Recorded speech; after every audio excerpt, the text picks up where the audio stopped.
जय हिंद आप सभी को। सर बहुत कम टाइम बचा है और मेरा एक सब्जेक्ट बहुत भयंकर वीक चल रहा है। सर मैथ बहुत अच्छी नहीं जा रही है, जीए इंग्लिश रीजनिंग अच्छी जा रही है।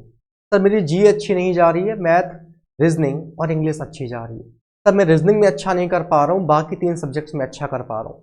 तो ऐसे जितने भी एस्पिरेंट्स हैं जो 4 में से किसी 3 सब्जेक्ट में बेहतर कर पा रहे हैं और एक सब्जेक्ट उनका वीक है और वो कंफ्यूज्ड है कि अब आगे किया क्या जाए, इन बचे हुए दिनों में हम क्या करें, उस सब्जेक्ट पे मेहनत करें या फिर उस सब्जेक्ट पे मेहनत ना करें।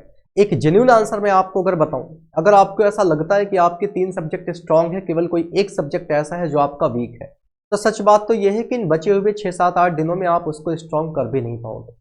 जो चीज आज इतने दिनों में स्ट्रांग नहीं हो पाई वो इन बचे हुए दिनों में भी स्ट्रांग नहीं हो पाएगी। अगर कोई एक सब्जेक्ट आप छोड़ने का प्लान कर रहे हो कि इस एक सब्जेक्ट को स्किप ही कर देते हैं, इसको अब रहने ही देते हैं, तो ये डिसीजन आपका बिल्कुल सही है जी। मैं मजाक नहीं कर रहा हूँ। कहने वाले लोग तो ये भी कहेंगे अरे यार अभी 7 दिन है, पढ़ लो, एकदम दम लगा दो, दिनों रात एक कर दो। तो भैया आपको केवल कोई एक सब्जेक्ट नहीं पढ़ना है, इन बचे हुए दिनों में आपको 4 सब्जेक्ट पढ़ने हैं। 4 में से एक आपका बुरा है, पता लगे सारा ध्यान आपने उसी पे लगा दिया, तो बाकी जो 3 अच्छे थे वो भी क्या होने हैं, खराब हो जाने हैं। देखो ये है एसबीआई क्लर्क मेंस का एग्जाम, यहाँ सेक्शनल कट ऑफ नहीं होती है। ओवरऑल पूरी तरीके से कह सकते हो पूरी रेस में जो फाइनल एंड में आगे निकलेगा वही विजेता होगा। यहाँ वो नहीं करना है कि आपको कॉन्टिन्यूसली आप शुरुआत से धीरे धीरे भागिए, लास्ट में जाके आप स्पीड तेज कर लीजिए, बट ओवरऑल आपको जीतना है। सेक्शनल कट ऑफ का यहाँ कोई मतलब है नहीं।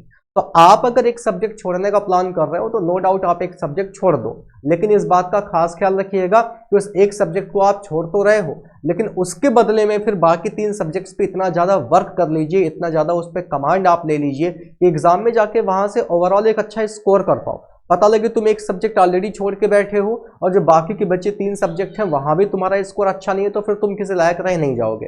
तो कई सारे बच्चों के मैसेज आ रहे थे कि सर एक सब्जेक्ट अच्छा नहीं हो पा रहा है, आज तक हमने जनरल अवेयरनेस उठा के नहीं देखी, उम्मीद नहीं थी कि प्री निकल जाएगा लेकिन निकल गया।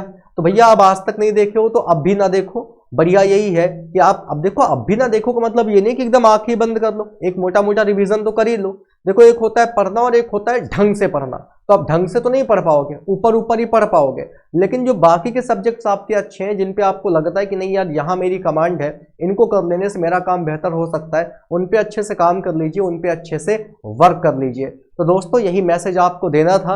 बाकी पढ़ते रहिए, टेंशन होगी, टेंशन होना लाजमी है, टेंशन नहीं होगी तो पढ़ने में मन भी नहीं लगेगा, इसलिए थोड़ी बहुत टेंशन होनी जरूरी है। पढ़ते रहिए बस, और कुछ नहीं, ठीक है। चलिए आराम से बिंदास पढ़िए, मिलते हैं नेक्स्ट वीडियो में। Thank you.